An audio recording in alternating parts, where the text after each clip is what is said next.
Thank you, Adya. Good evening to you all. I've been missing the action. Had a bad flu. Um, uh, but I do gather that there has been a veritable and vibrant discussion of the various themes in India-China relations. We started off with keynote speech by Barbara, and then we had yesterday the working class issues, migration. The themes were pretty veritable: ethnic minorities, history of ideas, science and technology, cyberspace, Kautilya and Sun Tzu. I heard that there was some animated discussion on some of these issues: rural transformation, middle class, environment, energy, and not just these, but also a lot of visual, treat with the documentaries, shown. I had an occasion to peep in the auditorium and some of the programs. I do not know what to say in these closing remarks, except to thank Barbara, Daniel, and Yuga, Changyan, and others. Since the themes so far we have had yesterday and today was mainly on India-China relations, I thought it would be instructive if we look at broadly at what has been done between India and China in this regard. Well, in terms of production of this academic discourse, we have these two streams within India, one at the academic level and secondly at the think tank level. Shantiniketan has been the most long-serving, built up since the 1920s after Tagore's Triggers, and then went into a lot of literature, language, linguistics emphases, and the China program spread in other institutions, including in this building, which used to be ISIS, not the Syrian ISIS, but Indian School of International Studies. And then we shifted here somewhere in the 1960s, 70s. However, I think there is a structural problem with the China program in JNU and also partly in Delhi University, which is another major center, which is, as you see, the two buildings are separate, the School of Languages and School of International Studies. Unlike in the West, mostly in the American universities where this has been integrated, we have a separate language program, Chinese language program, and a separate Chinese studies program. Of course, we have 1 year compulsory language learning for all the MPhil, PhD students who join the center here. Yet, I think we have not been able to marry both the language and studies program, and this has been a key structural problem in the China program in JNU. Delhi University has a diploma which integrates with the studies as well as the language program, and they were able to really come up with some interesting stuff, but mainly in terms of the modern historical period rather than in the contemporary. So we have these institutions, and partly because of the Cold War, which in some ways are still continuing in India-China relations. Border is one. We still got stuck to the Westphalian idea, although a lot of countries are moving away from post-Westphalian perspective. Still, we got stuck in the Westphalian. Anything that happens in Demchok, in Chumar, is still the major attention for both the countries. China is also set up several institutions in Beijing University, in People's University, not much in the People's University, but PETA has a tradition of India program, but also it took the same flavor as that happened in Shantiniketan, which is mainly in the religious literature, linguistic. Chi Xian Lin as the doyen in PETA, as vice president of the university, he had substantial inputs in terms of the promotion of the Indian Studies program there. Wang Pang Wei and the Department of Oriental Studies in Beijing University had these. In terms of IR, the Beijing University has not really been very productive, except that some of them have actually, Lin Changqie looked at mostly the modern historical, in India-China historical period. So it's kind of mirror image. What happened in India, also we have in China similar. 3-4 centers came up in Beijing, Chengdu, Kunming, and in Shanghai on the India Studies program, or South Asia programs as generally they used to call it. And they had published 2 journals, one the Nanya Yanchu and the second Nanya Yanchu Chikan, which have maintained their South Asia and South Asia Quarterly, and they maintained the interest in the India program, South Asia programs overall.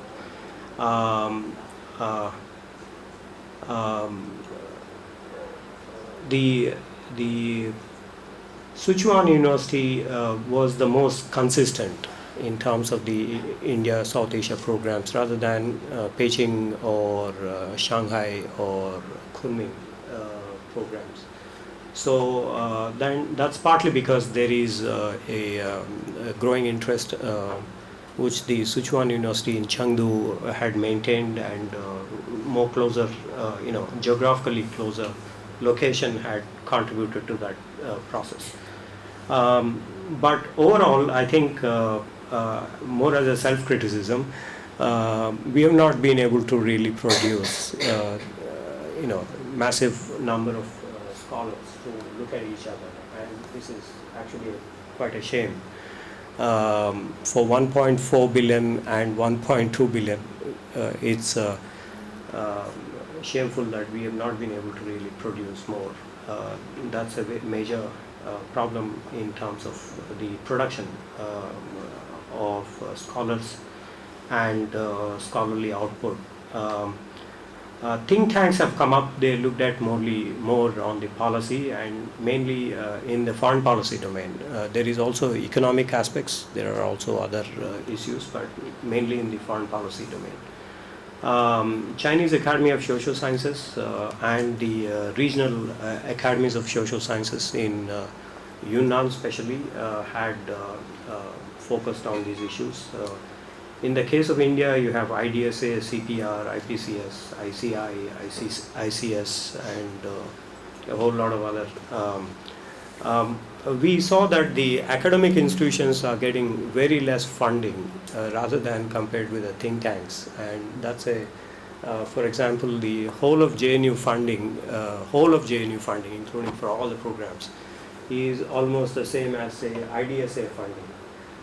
You can imagine the kind of IDSA has about 96 employees, and JNU has 9,000 students and researchers, and about 500 faculty members. So you can imagine the kind of emphasis put up by the government in terms of this funding program. 3 major issues in this knowledge production. One is we have recently several private universities which are coming up. Of course, the tuition fees is pretty high in these institutions. Some Jindal University started a program. Amity University has some programs. Tuition fees is pretty high, and while the state funding for the public universities still continues, and those of you who do not know the tuition fee structure in JNU or in Delhi University, it is 240 rupees a semester in comparison to, say, $20,000 for an Ivy college. or probably the same amount in Oxford University. It's $240, less than $5 a semester, so that's about $10 a year. In China, it's roughly about $3,000 tuition fee. So we still maintain, like in Germany and France, we still maintain the social welfare benefits as far as the educational and to be fair, I think we are not dishing out anything substandard in these universities. JNU, for instance, the accreditation council in UGC had rated it 3.9 out of 4, and in terms of the academic quality. But what we have seen is the initiation of some private institutions and so on, and also a number of Indian students have gone to China, but mostly in the medical sciences and other technical courses. Some 9,000 Indian students are in Tianjin and in Guangzhou. There are 17 Chinese students in JNU campus, which is also a pretty good trend, because previously we had very few. Visa issues are a problematic, and that's where the states come in, and we did invite several scholars to be here with us for a year, two, so on. Sui Xinmin from Foreign Affairs College, Chang Shulan from Shantung University, but none of them could make it because there is a visa problem. Home Ministry doesn't clear up, and it's part of hijacked by the bilateral relations. Cultural exchange programs have actually contributed to at least some modicum of exchange of scholars. 32 Chinese students are invited to India, and 32 Indian students go every year to China. And that has resulted in extensive field trips, and if there is somebody who is really interested in making this cultural exchange program, they could, and they did, establish themselves. We have a few fellowships from the ICCR, and Huawei recently had also come up with some scholarships. So this is now opening up a new chapter in terms of funding for research. Ford Foundation had some before, but they have been folding up partly because of the budgetary cuts they are facing. What are the achievements quickly in the Indian context? I think three stand out. One is the civilizational discourse, and Tan Chung, who is in town recently and spoke in the School of Languages, is one of those representatives of that who had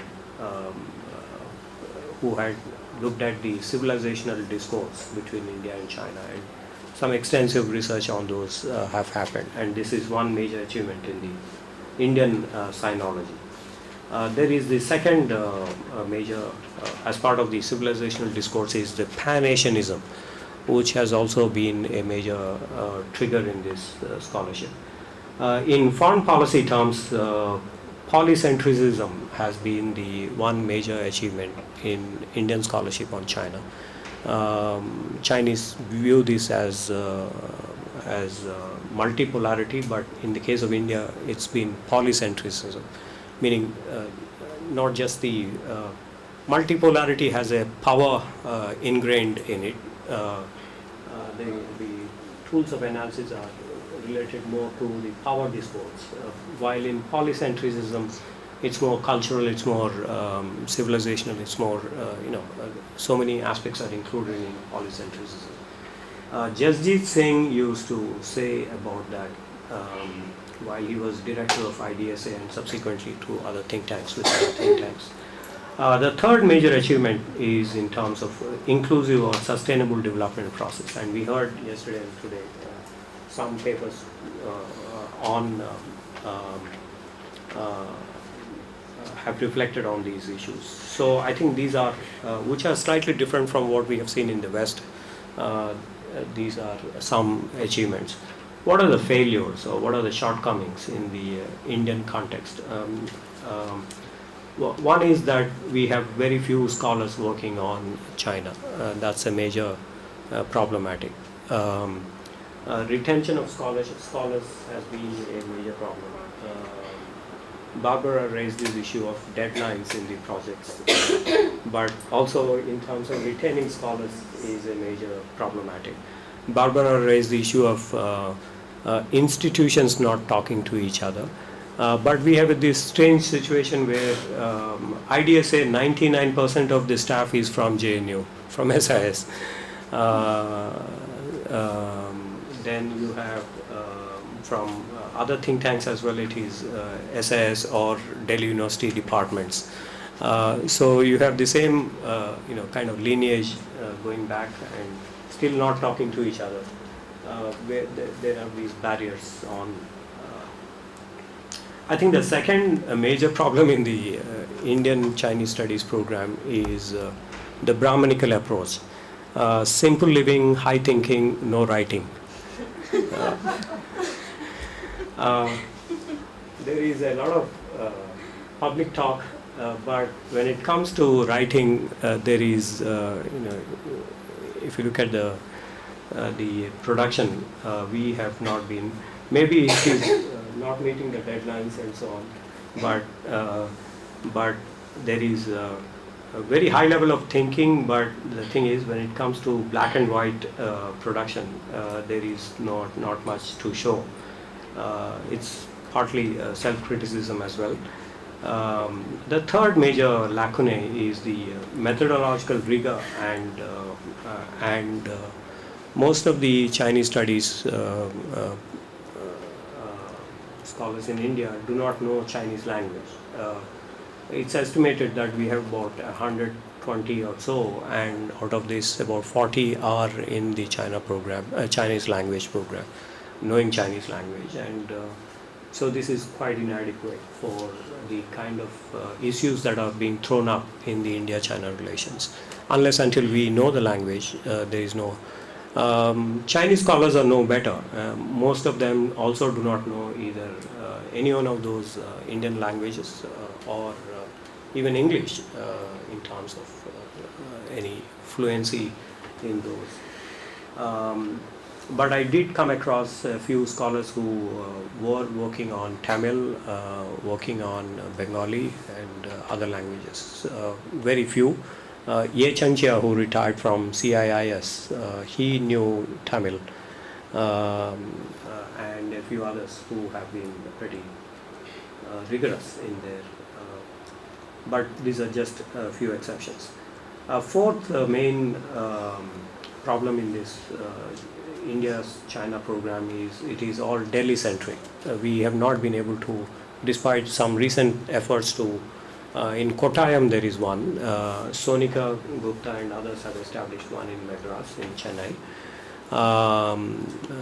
So there is, it's mainly still Delhi centric, and of course Delhi has advantages of having the Chinese embassy and a few other things, but nevertheless that has a skewed vision for the China program actually.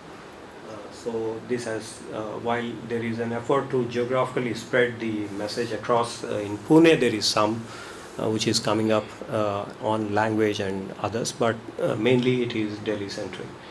Another problematic is spending on the China programs. The former National Security Advisor Shivshankar Menon had said several times that the China studies funding has to be increased substantially, but nothing much has happened in that regard.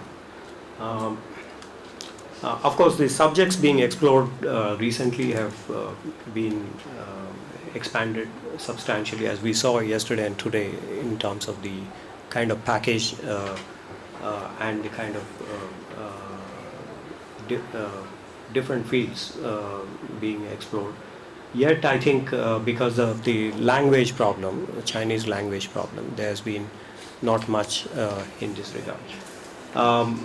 But what I understand recently is we have seen almost 50% increase in the intake in this university, partly because of the OBC reservation for 54% Yet, but what is clear is that the number of researchers joining the JNU, DU, Delhi University, and other universities, there is a 50% increase in the intake. And I think this is one of the major encouraging trends. And we have seen that most of the students who joined the China program recently are coming up from the frontier areas. Arunachal Pradesh, Sikkim, Assam, Ladakh, Uttaranchal, Himachal. Unlike from mainland India, Madhya Pradesh, Uttar Pradesh, Bihar, and so on. Previously, we have seen from peripheral areas these are coming up. So this is, I think, one of the major encouraging points in the China program in India. So let me close these remarks by saying that we are entering into a different phase where people who in the frontier areas, they are now probably witnessing the China rise, probably are touching the China rise, are being affected by the China rise. So they are taking a lot of interest in the program, and this is quite encouraging. So let me end up by saying that we have several sparks coming up in the China program in India. Thank you very much for this opportunity.